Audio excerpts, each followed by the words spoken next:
Hello बच्चों, my dear student, BK ज्ञान class में आप सभी लोगों का स्वागत है। फिलहाल आप लोग अच्छे होंगे। तो कक्षा 9th का दूसरा पार्ट लेकर आए हैं जो रसायन विज्ञान का है। जो हमारे आसपास के पदार्थ बहुत से होते हैं, जैसे मेज, कुर्सी, लकड़ी, पेड़ पौधे। तो ये हमारे आसपास के पदार्थ होते हैं। पदार्थ किसके बने होते हैं? अणुओं के बने होते हैं। किससे बने होते हैं? अणुओं से।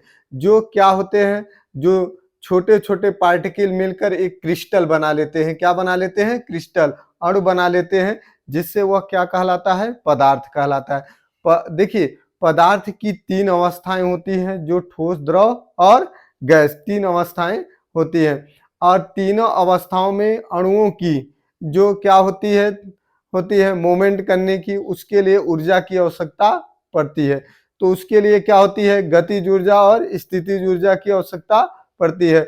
जब अणु क्या होते हैं? ठोस अवस्था में होते हैं, तो उनके अणुओं के बीच क्या होता है? अंतरा आणविक दूरी बहुत ही कम होती है बच्चों, जिससे क्या होता है? उनमें आकर्षण बल बहुत ही ज्यादा होता है। इसलिए वह स्वतंत्र नहीं होते हैं और स्वतंत्र गति नहीं करते हैं।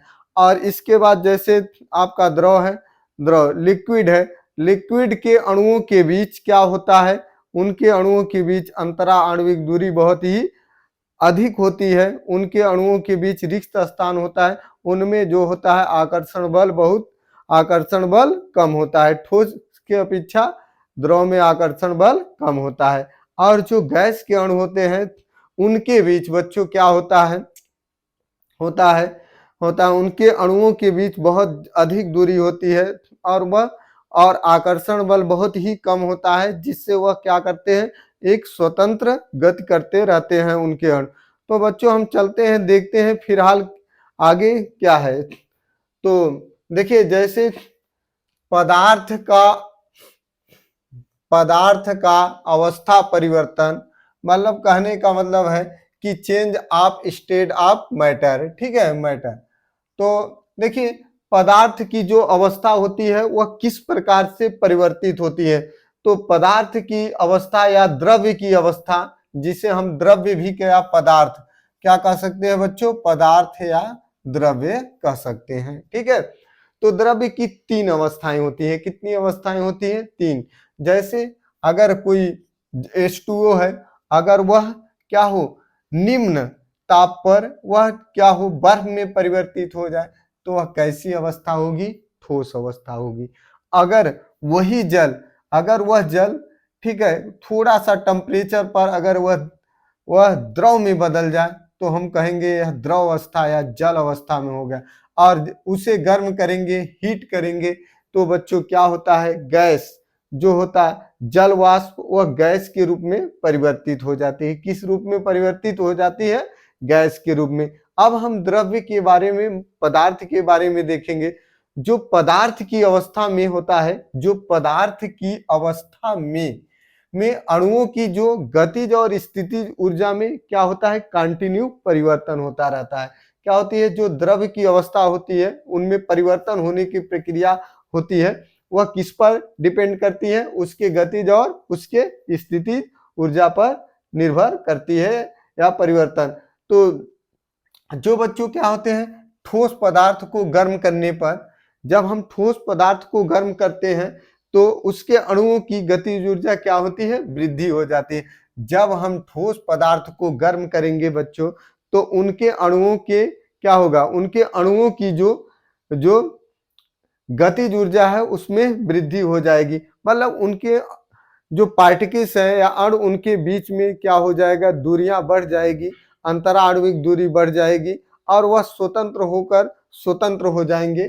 तो कहने का तात्पर्य है कि जब ठोस पदार्थ को हम गर्म करेंगे, तो उनके अणुओं के बीच या अणुओं में गतिज ऊर्जा की वृद्धि हो जाएगी, गति करने लगेंगे। अब दूसरा पॉइंट है, अणुओं की जो बंधन ऊर्जा होती है। बंधन ऊर्जा मतलब जिससे अणु क्या होते हैं? बंधे होते हैं।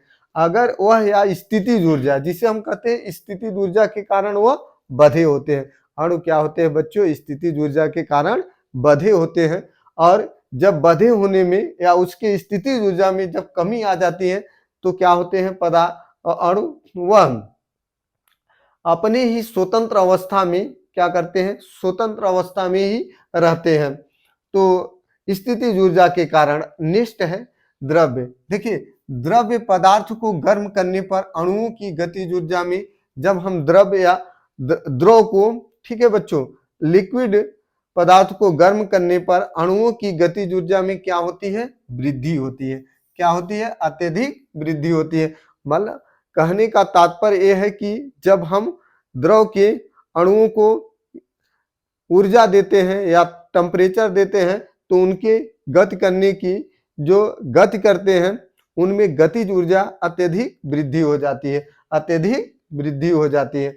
और देखिए नेक्स्ट पार्ट क्या है, पदार्थ गैस अवस्था में अणु एक दूसरे से स्वतंत्र होकर अनियमित गति करने लगते हैं। क्या होते हैं बच्चों, देखिए जब पदार्थ गैस अवस्था में हो तो अणु एक दूसरे से स्वतंत्र होकर क्या करने लगते हैं, अनियमित गति करने लगते हैं। तो बच्चों देखिए, जैसे देख लीजिए, जैसे बर्फ है, बर्फ को हम गर्म करेंगे, करने पर किस में बदल जाएगा, जल में।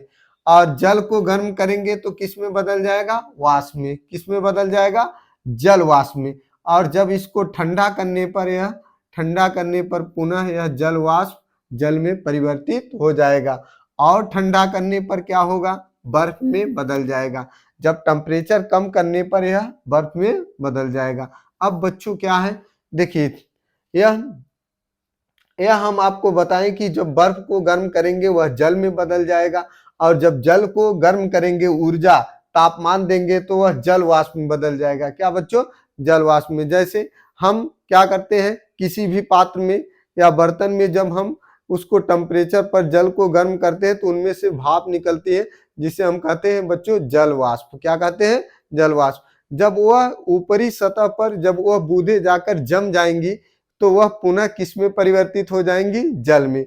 और जब और अधिक ठंडा होगा तो वह किस में परिवर्तित हो जाएंगी, बर्फ में परिवर्तित हो जाएंगी। इसलिए यह पदार्थ की तीन अवस्थाएं होती हैं, पदार्थ की तीन अवस्थाएं होती हैं। तो बच्चों देखिए, द्रव्य की अवस्था या परिवर्तन संबंधी भौतिक गुण है, जिसे हम कहते हैं physical property reading state of matter change. तो देखिए क्या है, पहला गलनांक, मेल्टिंग पॉइंट होता है गलनांक। देखिए जब कोई पदार्थ ठोस अवस्था से द्रव अवस्था में बदल जाए तो हम उसे क्या कहते हैं, गलनांक। जैसे बच्चों देखिए, यह क्या है, मार्कर है। तो अगर इसको टेम्परेचर दिया जाएगा, यह ठोस अवस्था में, किस अवस्था में है, ठोस अवस्था में। तो यह अधिक टेम्परेचर इसको दिया जाएगा तो यह पिघल जाएगा, किस में बदल जाएगा, द्रव अवस्था में बदल जाएगा। तो इस प्रक्रिया को हम लोग क्या कहते हैं, मेल्टिंग पॉइंट मतलब गलनांक कहते हैं। तो इस प्रक्रिया को हम ध्यान में रखते हुए, ठीक है, वायुमंडल की मानक दाब पर, स्टैंडर्ड प्रेशर पर, तो वायुमंडल के मानक दाब पर, ठीक है, दाब पर कोई भी पदार्थ, ठीक है, जिस निश्चित ताप पर टेम्परेचर क्या हो, निश्चित ताप पर वह ठोस अवस्था से द्रव अवस्था में परिवर्तित हो जाए। किस अवस्था में, ठोस अवस्था से द्रव अवस्था में परिवर्तित हो जाए, उस पदार्थ को हम लोग क्या कहते हैं, गलनांक। तो जो हमारा एटमॉस्फेयर का जो प्रेशर होता है वह क्या हो, कांस्टेंट हो, और टेम्परेचर भी क्या हो, कांस्टेंट हो, निश्चित हो जैसे 273 केल्विन पर। तो टेम्परेचर वह क्या हो, ठोस अवस्था से द्रव अवस्था में परिवर्तित हो जाए, तो उस पदार्थ को हम लोग क्या कहते हैं, गलनांक कहते हैं। क्या कहते हैं बच्चों, गलनांक। अब दूसरा है, क्या है, हिमांक है। हिमांक क्या है आपका, फ्रीजिंग। दो फ्रीजिंग है। फ्रीजिंग का मतलब ये होता है कि जिस निश्चित ताप पर, ठीक है, गलनांक का विपरीत होता है बच्चों, क्या, हिमांक। तो क्या होता है, ठोस अवस्था में द्रव अवस्था ठोस अवस्था में परिवर्तित हो जाता है तो उसे हम लोग क्या कहते हैं, हिमांक। जैसे जिस प्रकार हमने गलनांक में बताएं कि क्या होता है, निश्चित ताप पर ठोस अवस्था से द्रव अवस्था में बदल जाए, तो इसका विपरीत होगा हिमांक में, क्या होगा, द्रव अवस्था से ठोस अवस्था में परिवर्तित हो जाए तो उसे हम कहते हैं हिमांक। जैसे बच्चों क्या हो, जल को जब निम्न टेम्परेचर पर जैसे 273 केल्विन -273 केल्विन या उस टेम्परेचर पर तो 0 डिग्री सेल्सियस या 4 डिग्री सेल्सियस टेम्परेचर पर अगर उसे क्या किया जाए एक एटमॉस्फेयर के, तो वह जल क्या होता है, वह हिमांक में बदल जाता है। किस में बदल जाता है? हिमांक में बदल जाता है।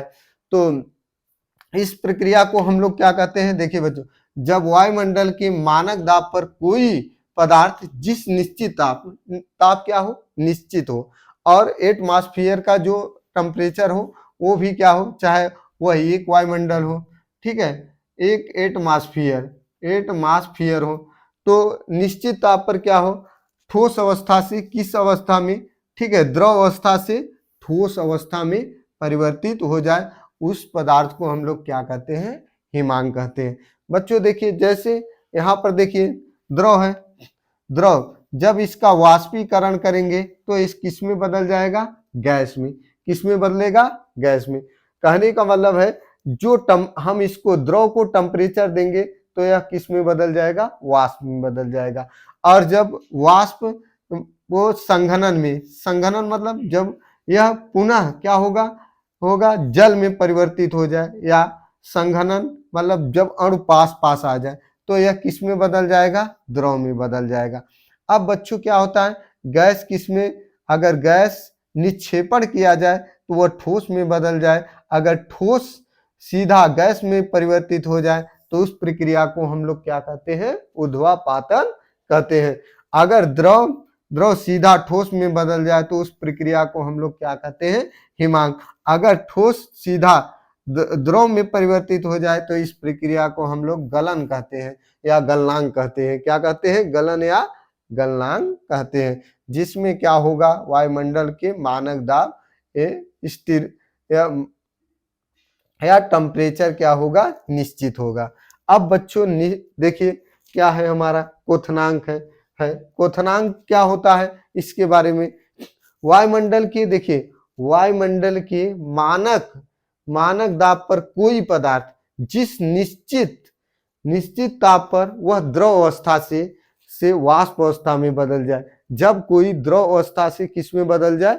वाष्प अवस्था में बदल जाए। जैसे बच्चों जल है, जल को हम गर्म करेंगे तो उनमें से क्या निकलेगा? भाप निकलेगा। भाप किस में बदल गया? जल वाष्प में। जल वाष्प में परिवर्तित हो गया। इस प्रक्रिया को हम लोग क्या कहेंगे? क्वथनांक कहेंगे। क्या कहेंगे? क्वथनांक। बहुत सिंपल है, आसान है। अगर कहने का तात्पर्य है कि द्रव अवस्था से अगर जैसे द्रव है, जल क्या है? द्रव हो गया, और उसे गर्म किया जाए और वह वाष्प में परिवर्तित हो जाए, तो इस प्रक्रिया को हम लोग क्या कहते हैं? क्वथनांक। क्या कहते हैं? क्वथनांक। और बच्चों एक और हेडिंग है आपका, दौड़ांक है। दौड़ांक क्या होता है? लिक्विफिकेशन। तो यह क्या होता है? यह वाष्प अवस्था से उसका इजेक्ट क्या होता है? क्वथनांक का उल्टा होता है कि वायुमंडल के मानक दाब पर कोई भी पदार्थ जिस निश्चित ताप पर वह क्या हो? वाष्प अवस्था से द्रव अवस्था में, वाष्प अवस्था से द्रव अवस्था में क्या हो जाए?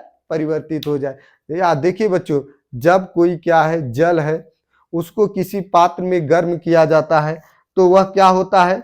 वह वाष्प अवस्था में उनमें से भाप निकलती है, और भाप जब उसके ऊपरी सतह पर जाकर जम जाता है तो वह पुनः द्रव अवस्था में बदल जाता है, जिसे हम लोग क्या कहते हैं? दौड़ांक। क्या कहते हैं? दौड़ांक, लिक्विफिकेशन। तो ये बच्चों क्या था, हम पदार्थ के बारे में या द्रव्य के बारे में हम देखें कि परिवर्तन क्या होता है, और एग्जाम्पल भी लेकर बताए आपको। तो हम नेक्स्ट पार्ट लेकर आएंगे, इसका जो थोड़ा सा बचा है तो उसमें बताएंगे। तो बच्चों क्या करिए, अधिक से अधिक बच्चों को वीडियो शेयर करिए और सब्सक्राइब भी करिए, और सब्सक्राइब कराने की कोशिश भी करिए। तो बच्चों फिर हम नेक्स्ट वीडियो लेकर आएंगे और आप हम लोगों के साथ बने रहिए।